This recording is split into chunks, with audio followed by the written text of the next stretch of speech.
Hey, when in the world is dinner going to be ready? I'm cooking it now. It must be tough on you to do it with such a useless wife. We need to teach your wife how to behave.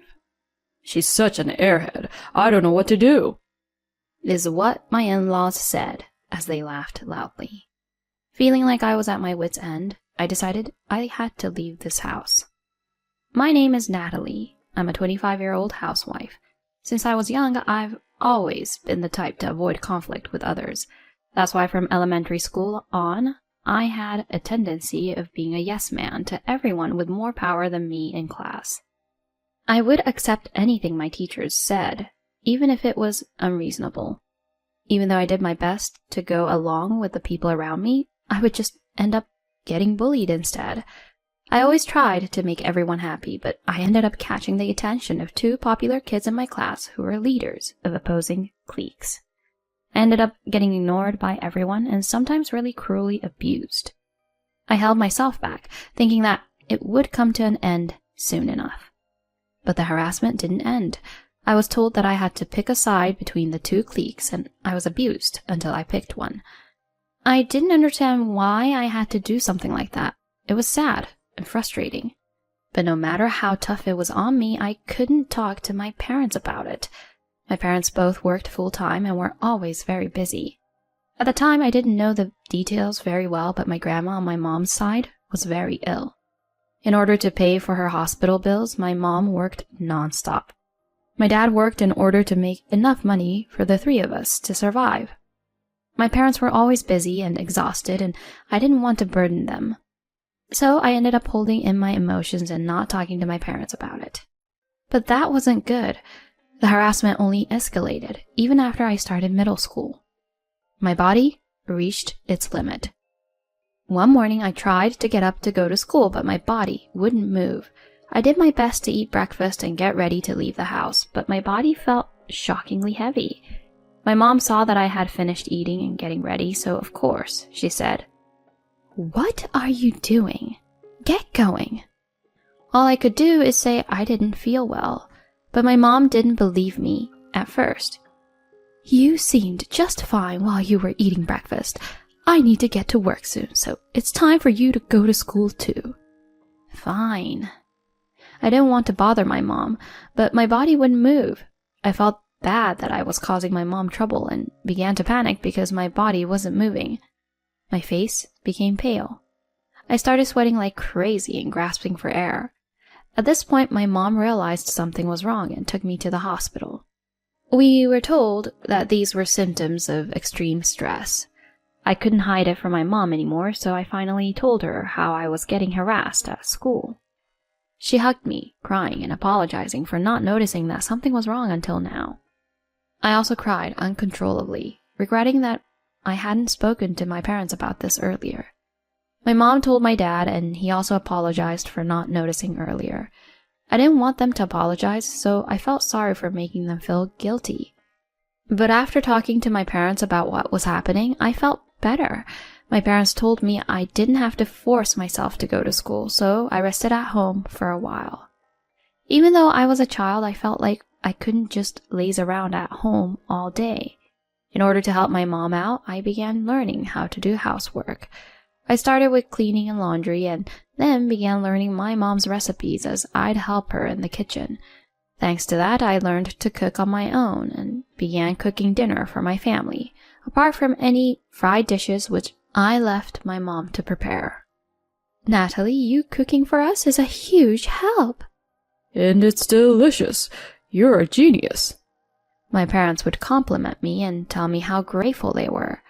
That made me happy, so I worked hard around the house. I'm the type who gets hooked on things once I start them. Wanting to make the house as spotless as possible, I began studying all sorts of ways to clean. I began memorizing recipes from cookbooks as well. Eventually our home was sparkling and I knew hundreds of recipes. Having begun to grocery shop for our family as well, I figured out how to shop while saving money. I would challenge myself by making the most delicious food possible with cheap ingredients. I enjoyed housework. I'm sure it was mostly because I was happy about getting complimented by my parents, but I also genuinely enjoyed cooking and doing chores more than most other people do. I got really into it and tried all sorts of things. Focused on my role of taking care of the house, 3 years flew by before I even realized.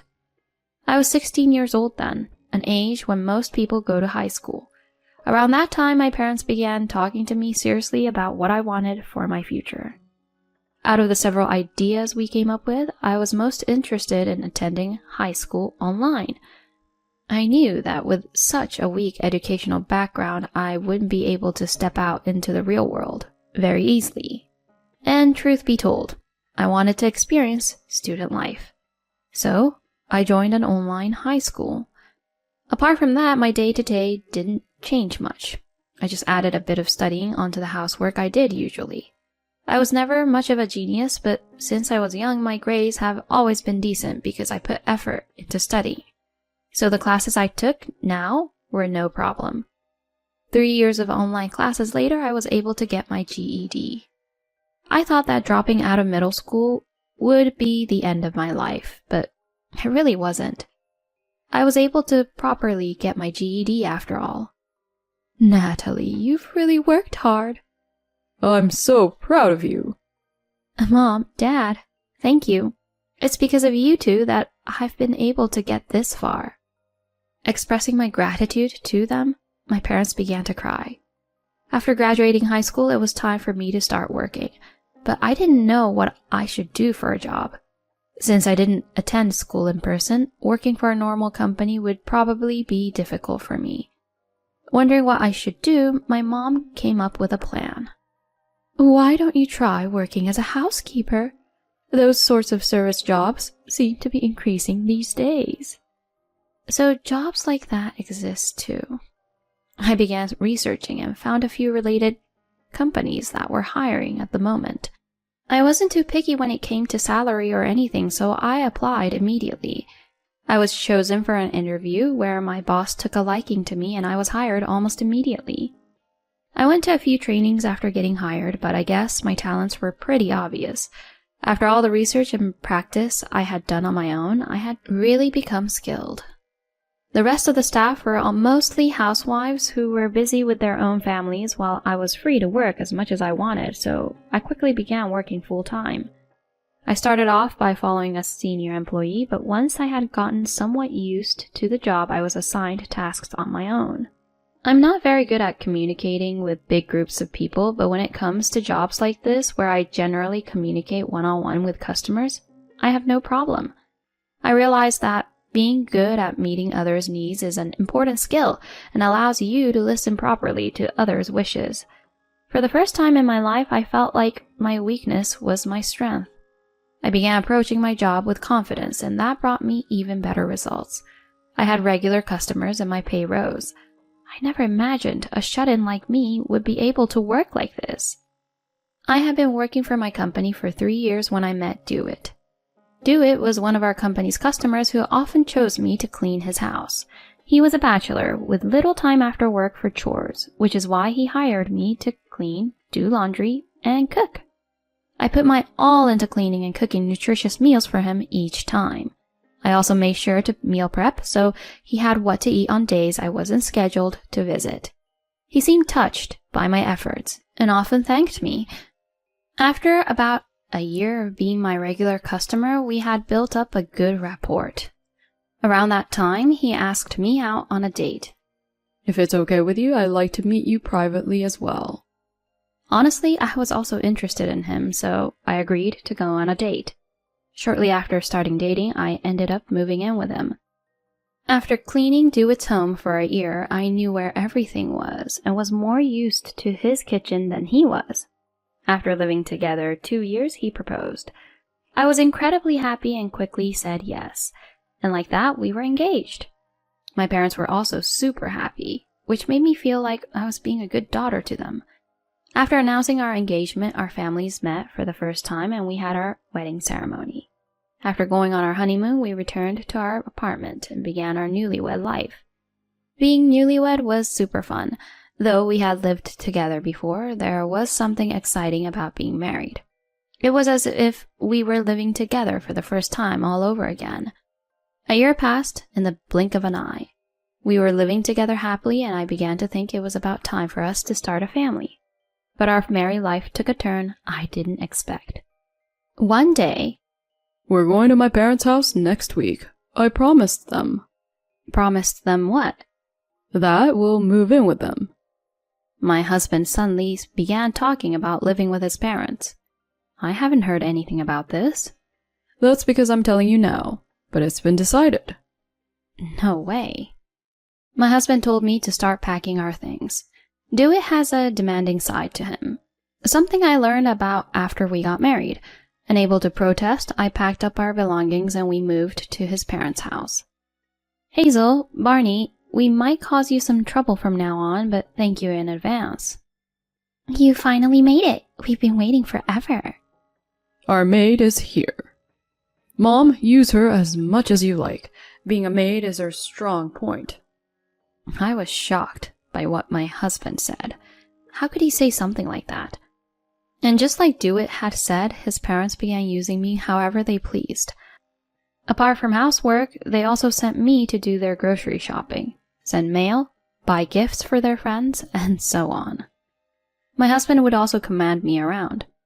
"Do what my mom tells you." He was really aggressive. Dewitt was like a different person when he was with his parents. They were totally harassing me. My in-laws seemed to enjoy it too. "You idiot! Get to work." Dewitt was kind enough to marry you because you're young. You should at least do the housework properly. My in-laws forced me to fulfill their wishes. Well, one minute they tell me to make coffee, and right as I am finishing making the coffee, they tell me they want tea instead. Of course, I won't be able to serve them their drinks that quickly. But they would use that as an excuse to scold me. They would then tell my husband that I'm a useless wife, and he would get mad at me as well. Why did things become like this? I began regretting marrying Dewitt. It seems that Dewitt planned on moving back in with his parents after getting married from the get-go, so that his parents could use his wife as their slave. I was a young housekeeper. Since I was good at housework and young, Dewitt thought I'd fit the bill. When Dewitt and his parents told me about his plan with huge grins on their faces, I was shocked. I wanted to run away. But after getting married, I became a housewife. Even if I ran away, I didn't have a job. The abuse from my in-laws really took a toll on me mentally. Around that time, my in-laws began pressuring me that it was time for me to have kids. When you're under that much pressure, you become unable to do things you usually can. And I knew that if I did have a child, I'd never be able to escape that house. The idea that I'd have to spend the rest of my life with that family was unbearable. They continued to take advantage of me. Hey, when in the world is dinner going to be ready?" I'm cooking it now. It must be tough on you, Dewitt, with such a useless wife. "We need to teach your wife how to behave." "She's such an airhead. I don't know what to do," is what my in-laws said as they laughed loudly. I cooked in a rush. Until just a bit earlier, they told me they wanted to eat meat, but as soon as I finished cooking, they suddenly told me they wanted fish instead, and sent me to the supermarket a second time. Of course, they said it's all my fault that dinner was taking time. Just as I was about to serve dinner, the three of them suddenly began preparing to leave the house. Huh? Where are you going? "You're too slow, so we're going out to eat." What? But I'm just about to finish. "We feel like eating out now. We don't need what you cooked anymore." They left the house with smiles on their faces. What? Even though I went through all that effort to cook? The 2 meals they had made me cook sat on the kitchen counter. 4 servings. As I stared at the food, tears began pouring down my face. Feeling I was at my limit, I decided I had to leave this house. Things proceeded quickly. I packed my bags before my husband and in-laws returned home. I'm not the type who shops for myself much, but even I was surprised when it only took me 10 minutes to pack all my things. What took me the most time was pouring the meals I had just cooked into Tupperware containers. I didn't want the food I had put so much effort into cooking to just be thrown away, so I thought I'd take them with me.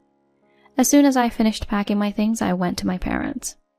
I had called my parents on the way, so they greeted me warmly as soon as I arrived. You've been through a lot. Hearing those words, I felt my heart burst from all the emotions I had been holding in this whole time, and I began sobbing. Though the situation was slightly different, I felt just like I did when I hadn't turned to my parents when I was bullied in school. I was an adult, but I made the same mistake as before. Comforted by my parents, my heart finally calmed down. My husband began ringing me furiously, but I ignored him and relaxed at my parents. The next day, without picking up any of his calls, I emailed Dewitt telling him I wanted a divorce. He tried calling me countless times, but I continued to ignore him. After some time passed, he sent divorce papers to my parents' house. It seems he finally accepted it. I immediately filed them, and like that we were divorced. I had escaped from my in-laws. It was a close call. Afterwards, I began working as a housekeeper again. After being treated so horribly by my in-laws, having customers thank me made me very happy.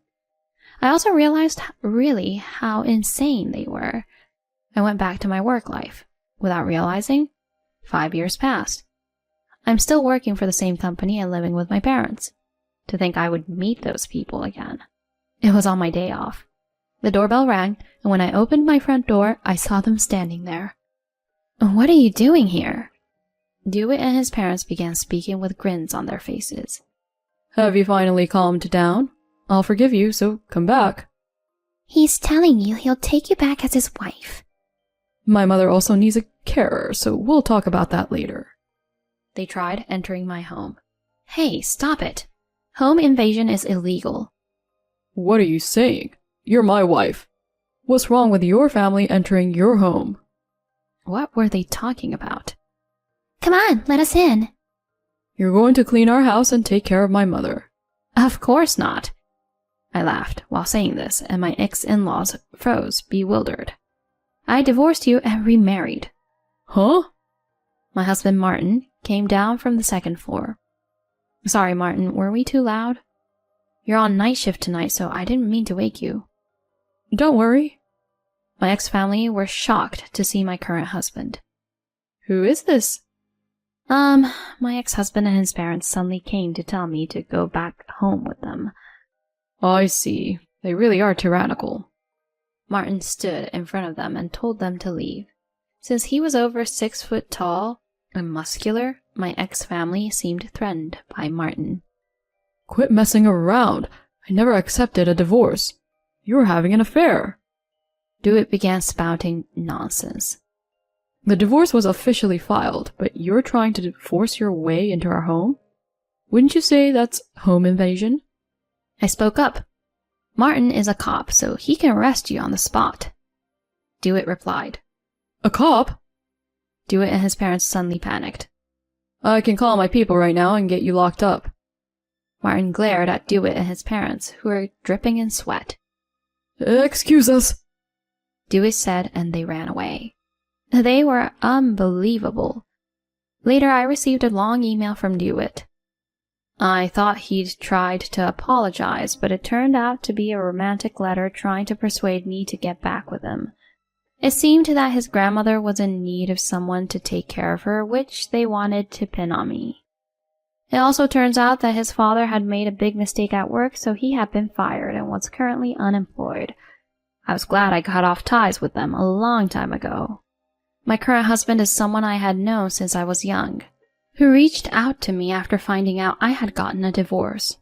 After dating for some time, we got married last year and he moved in with my parents and I. He was reliable and really loved me, so I was happy that we got married. I'm sure that from now on, I'll live a happy life with my husband and parents.